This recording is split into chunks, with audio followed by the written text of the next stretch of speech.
বিএসএফের বিরুদ্ধে রাস্তা অবরোধ করে কৃষকেরা বিক্ষোভ দেখালো সাগরপাড়ায়। কৃষকদের সীমান্তের জমিতে কাজ করতে যেতে এন্ট্রি না দেওয়ার পাশাপাশি বিএসএফের ব্যক্তিগত কাজ করিয়ে নেওয়ার প্রতিবাদে রাজ্য সড়ক অবরোধ করে বিক্ষোভ চাষিদের।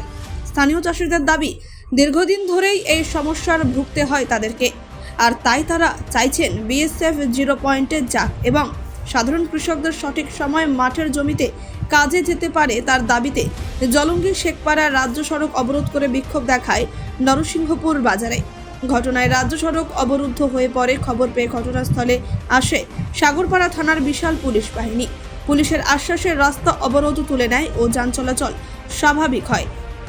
ব্যুরো রিপোর্ট, চেতনা নিউজ। আমাদেরকে বর্ডারে যেতে দেয় না, আর বর্ডারে যেতে দেয় না, আর বিএসএফ এন্ট্রিও করে না, আর আবার খুলে ঘাট জুড়িলেন, রাস্তা অবরোধ করে, আর একবারে বলে আমার কাছে আসতে দেবো না, আর পিটাপিটি করে, আর কি হাসা গালাগালি দেয়। মাঠে গেলে আমরা একটু এই বটতলাতে দাঁড়াতেও দেয় না, একটু গাছতলাতে দাঁড়াতেও দেয় না, যে খালি গাছতলা একটা গাছ আছে বটের গাছে, আমাদেরকে যেতে দেয় না। আজকে মাটি সোর্স করে নিছে ওদের রাস্তার সুবিধা, আমরা কাজ করব না, সোর্স করব, আর বিএসএফ এই রাস্তা সোর্স করে নিছে। হ্যাঁ, মাটি সোর্সে ঘাট দুটি নিছে। আপনাদেরকে মাঠে নামতে দিচ্ছে না, ওই করে নিচ্ছে। হ্যাঁ, মাঠে নাম দিচ্ছে না, মাঠে ওই করে নিছে, মাঠে নামতে দিচ্ছে না, ওই করে নিছে। আর গালাগালি কি গালাগালি করছে আপনাদের কত বড়? নাম কি? হ্যাঁ, আপনার নাম? আমার নাম অফিস সরকার।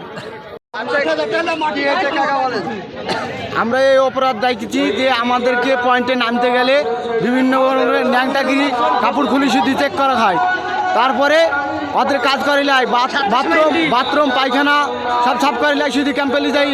আবার যদি কেউ একটা সই করতে যায় যে 4-5খান বাস লাগবে, নাহলে সই দিব না খো। তারপরে আমাদের ওখানে আমরা হলো বট গাছ লাগিয়েছি, যে মানুষ বট গাছ থেকে আইসি 5 মিনিট আরাম ছাড়বে, আরামটাও সারতে দেয় না, মানুষ ওখানে তাড়ি দেয়। আর প্রত্যেক দিন ওদের কাজ করে লিগা আমাদেরকে মাঠে নামতে দেবে, তাহলে আমাদের কাজ করবো না ওদের কাজ করবো এই রোদ গরমের সময়। আজকে কি করেছে?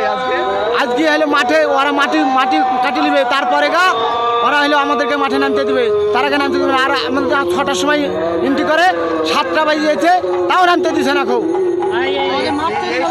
সাধারণ কাজ করতে বলে, আপনারা না করলে কি বলে?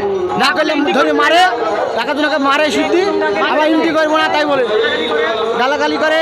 আবার তোমার ওই এখন মাঠে বিষ দিবে, মানুষ আরাম সারবে, এইটুকু সারতে দেয় না।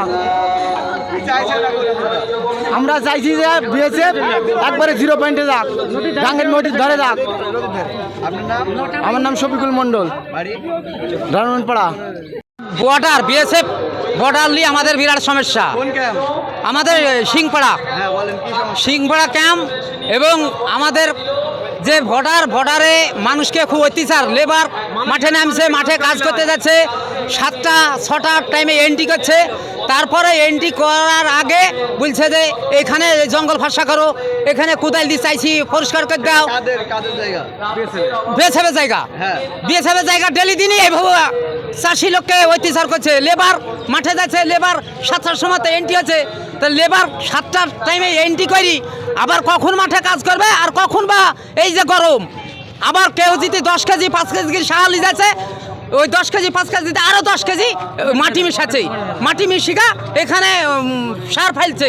আমাদের এখানে কোনো জায়গায় জীবনে কোনোদিন প্রমাণ পাওয়া গেছে যে বাংলাদেশে আমাদের এখান থেকে সাহায্য যায়? বদমাইশিগিরি এইভাবে সার গালাকে সব 12 সারত করছে, মানুষকে ল্যাংটা করি কি আছে তাই দেখছে। আমাদের এখানে কোনো জীবনে কোনো এরকম ঘটনা ঘটে না। বিএসএফ খালি এভাবে অত্যাচার করছে আমাদেরকে। আমাদের বক্তব্য আছে যে খাসমাহাল যেমনি 0 পয়েন্টে আছে, আমাদের সিংপাড়াও 0 পয়েন্টে থাক। আমরা কি পাকিস্তানে বাস করছি নাকি, আর ওই খাসমাহাল হিন্দুস্তানে বাস করছে নাকি? আমরা ভারতের নাগরিক, ভারতবর্ষে বাস করি, আমাদের ভারতের প্রমাণপত্র। খাসমাহাল কেন থাকবে 0 পয়েন্টে, সিংপাড়া কেন থাকবে উপরে? আমাদের দাবি 0 পয়েন্টে চলে যাক বিএসএফ। আমরা ওদের সঙ্গে জোর জঙ্গল গন্ডগোল মারামারি হানাহানি কিচ্ছু করবো না। আমাদের বক্তব্য হচ্ছে ওরা 0 পয়েন্টে চলে যাক। আমাদের 0 পয়েন্টে গেলে আমাদের সমস্যা সব হয়ে যাবে। ওদের সঙ্গে কোনো গন্ডগোল করবো না, আমরা রাস্তা অবরোধ করবো না।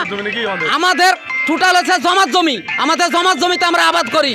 ও 0 পয়েন্টের নিচে যাকে পাবে তাকে গুলি করে মারি দিক, আমাদের কোনো পয়েন্টের আমাদের তাদের পুরো আবদার করবো না, কোনো সমস্যা আমরা জানাবো না। আমাদের বক্তব্য হচ্ছে আমাদের চাষি লোককে আমাদের অত্যাচারে থেকে জানে আমাদের মুক্ত করুক, ওরা 0 পয়েন্টে চলে যাক। আর এখানে যে রাস্তার পুরো এখানে কতক্ষণ চলছে? ওভার যে মোটামুটি 1 ঘন্টা হয়ে গেল চলছে, এখনো কেউ এসছে? এখন পর্যন্ত কেউ আসেনি। পুলিশ প্রশাসন কোনো নেতা ফেতা কেউ আসেনি এখন পর্যন্ত। তো অপরাধ কতক্ষণ চলবে? অপরাধ যতক্ষণ যে আমাদের উপর থেকে দাবি পূরণ না হবে, আমাদের যতক্ষণ 0 পয়েন্টের অর্ডার না পাবো ততক্ষণ দিন আমাদের সারাদিন রাস্তা